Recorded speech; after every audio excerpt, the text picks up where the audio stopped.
How's it? The biggest frustration that I have ever had as a photographer is having an idea for an image up in my head and then seeing the resulting photograph and just it doesn't match up. And it was doubly frustrating when I was a student just getting started, because not only didn't I have any experience to draw from, but the process was so long. Having to load up a canister of film, put it into my camera, take that trusty A1 and walk the streets of Pretoria, looking for photographs, hoping something that would match the image in my head would just fall into my lap, going back to the dark room and having to climb into the film changing room, which is a tiny little thing, mixing up the chemistry, and often it's a hot summer's day and it's just, it's horrible in there, musty. And you're sitting there developing the film, waiting for it to dry, having to make a contact print, and then at the end of all of that being, this photograph, why is this no good? But fortunately, over time, I managed to bridge what I've come to call the frustration gap, that disconnect between the image and the final photograph, and that's what has made my photography a far more rewarding and less frustrating experience. There's a quote attributed to Dorothea Lange. It says, "The camera is an instrument that teaches you to see without a camera." At the beginning of my journey in photography, part of the frustration was that I felt that, hang on a second, I know all the technical stuff. I know about apertures and exposures and f-stops and lenses and perspectives and all that kind of stuff. So why can't I just put all of that together, take the image I've got in my head and end up with a photograph? Because I hadn't learned yet to see as the camera does. I hadn't been taught by the camera how it uniquely looks at the world.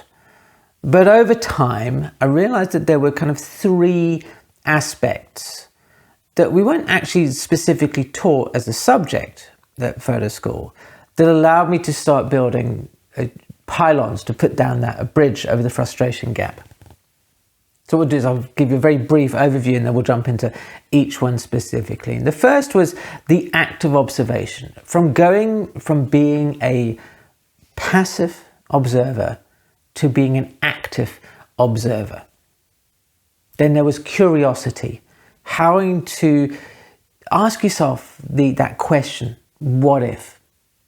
And then the most important and yet least quantifiable, mindset. Knowing, first and foremost, actually how to put together the idea in your head before you try and photograph it.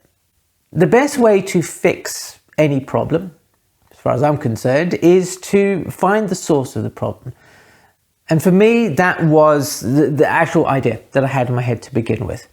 It wasn't anything that was kind of aligning with my ideas as a photographer. I was still very young. I was looking at all sorts of influences and drawing them in. I was all of a sudden bombarded with ideas about photography. And so I was I had so many going on. I hadn't yet settled on the sort of photographs that appealed to me naturally. So that was my biggest hurdle, was actually making a photograph in my head that I wanted to take. I thought I wanted to take things like that, but it wasn't really what I truly was inside me.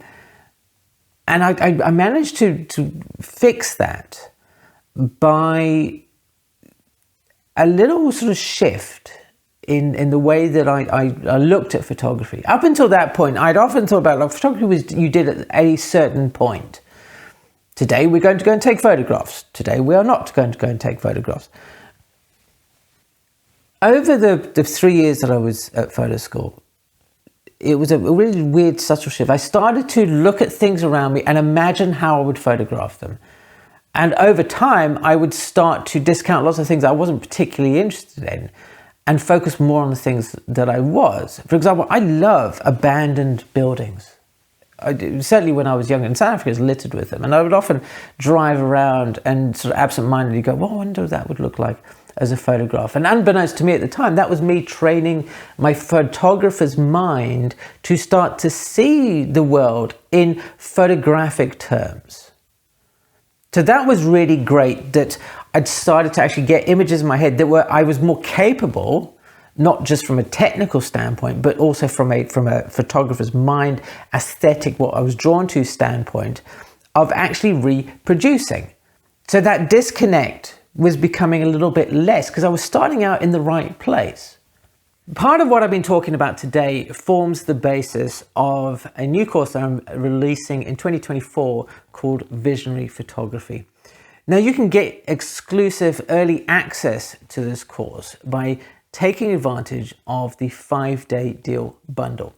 For those of you who are not familiar, 5-day deal collate all of the best photographic educational knowledge. People like Fleur and Aaron Nace who are talking about Photoshop. There's some fantastic YouTubers. There's Nigel Danson, I believe, has got some courses in there. There's stuff from Kelby One. There's Lightroom presets.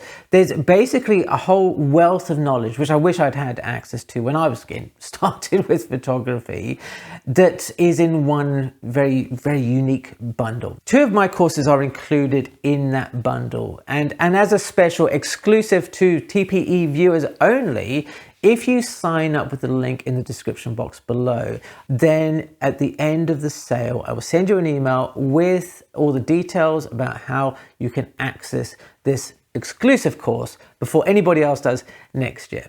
To find out more about the deal, what's actually included, and all the fantastic educators and photographers who are sharing their knowledge, click on the link below. That neatly segued with observation at the same time. As my mindset changed, as the idea in my head changed, so did my observation. I discovered what I was drawn to. In my case, it was shapes. I wasn't aware of it off the bat, because it's not like you sit down and somebody goes, here's a list of things you can be interested in as a photographer, please pick one. It naturally occurs, and it occurs because of a variety of reasons that who knows, right? But in my case, it was strong geographic shapes. And I realized it because not only was I starting to photograph more geographic things, why did I say geographic? Strong geometric things. And then I was also seeing photographs from other people that I liked. Oh, I really like that. And that's where I sort of made that connection. I love shapes. So I started not being a passive observer, just wandering the streets, around with my camera, just kind of photographing higgledy-piggledy. I'm not really interested in people on the street level. I'm interested in the buildings. Hallelujah. Oh, well, you see, there we go. It was like a little switch just came on in my head. I was like, okay, now I've got something that I can actively look for, and I can ask myself some questions. If I have an idea in my head and that building is there, how can I photograph that building to match the idea in the head? How can I make it so the photograph is explicitly about that subject? And in my case, it was about keeping it simple. It was about not including so many different fancy pants elements and layering and all these kind of things. I also started to get a feeling that I had a real purpose with a photograph. And this isn't like a grand purpose, change the world kind of purpose. I mean, this is what this photograph is about. It is a photograph of this building, or it is a study in form, or it is a study in shape or texture. When I was trying to do too many things, and the photograph I put up on screen here is a prime example. It's from later on when I was living in Edinburgh, but it's a snapshot out of my bedroom window of the houses across the street. Where I quite like the light. I quite like the shapes. Okay, but there's no real purpose to it. It's just a combination. It's a mishmash. And then, of course, to top it off, I put on this horrible Photoshopery nonsense on top of it. So it's just become a complete hot mess. But aside from observation and mindset and curiosity, which we'll get into, there was a fourth aspect, which wasn't really a pillar itself. 2 of the best words in photography are what if. that curiosity thing. Just, as a student, you're being taught how to do things. Okay, and there's a prescribed way of doing this. They teach you composition, they teach you correct exposure, they teach you all manner of things, and there are lots of rules. And those rules are fairly important. As the saying goes, you can't break the rules until you know them. People who go, I don't care about any rules and what have you, and they just photograph willy-nilly without knowing any rules, they just end up with this hot mess. But once you get to a certain level, you say, okay, well, what if I break those rules? What if I challenge this dogma? And there's a photograph again that is from my student days, which I love, because it was the beginning of me thinking about mucking around with ideas. And we'd gone into the studio one night, late at night. We had keys. We weren't supposed to have keys. And Harold, if you're watching that, you'll remember this period where everybody wasn't doing any work during the day. They were just doing it all at night. And I thought, well, this is my flatmate Denise. She's a bit gothy. I'd photographed her and her friends a couple of times. I thought, well, let's do something. And I put up some drapes in the background. So these velvety drapes, because that's all opulent and gothic. Denise was wearing fairly, let's say, normal gothic clothing, and the photograph wasn't really doing anything for me. And I was just, it's not so much. And there happened to be in the corner of the studio some silver reflector foil, and I went, oh, what if we wrap you in this? Let's just give it a try, see what happens. And we did, and it kept falling off her, and the clamps, of course, are too heavy, what have you. And her friend holding behind her, so it wasn't. So I thought, look, there's some tape, and we'll just wrap her up in tape. And it just ended up being a photograph that is not the world's greatest photograph by any stretch of the imagination, but it was a fun example of me going, like, what if I try this? And that informed a lot of my portrait photography later on. Because I'd played these what ifs, I can then actually add to the bank of images in my head that I know I can sort of recreate and use as ideas. So that circles back again. Once again, this idea of experimenting, feeding the visual thing, you get an image in your head that is actually something that appeals to you, and you can replicate it. And all of a sudden that gap just kind of is shrinking, because that bridge that we've built is actually pulling the gap smaller. Earlier, I mentioned that there was a fourth aspect to all of this that I only fairly recently realized, and it's that vision informs technique, not the other way around. You don't learn, well, I certainly didn't learn, loads of techniques and then see what I could apply them to. Throughout my journey as a photographer, and this journey is still ongoing, I had those ideas in my mind that I'd picked up maybe from inspiration or from wandering around, what have you. And oftentimes I would go, well, I need to get this from up here into there. So I need to learn a technique. When I wanted to do blurry dance motion photographs, I had the idea in my head, and I had to work on the technique to allow me to fulfill that. Sometimes successfully, sometimes not so much. But it worked as far as I was concerned. And that led to other things, because I now had the technique to apply to these images to match up with the idea in my head. So try and think about it that way, rather than saying I've got all these techniques I can apply, because you might not have the right technique that is necessary to get the picture out of your head.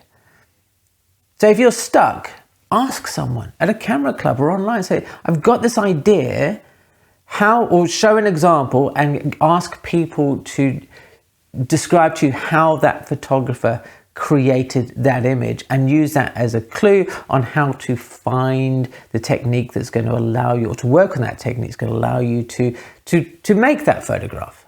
A really great way to speed up this whole process of bridging that frustration gap is to fill up the bank of inspiration that you have in your head. And if you're looking to find out some fantastic photographers who you may not have heard of, then check out this video over here. Thank you ever so much for watching, and I will see you again soon.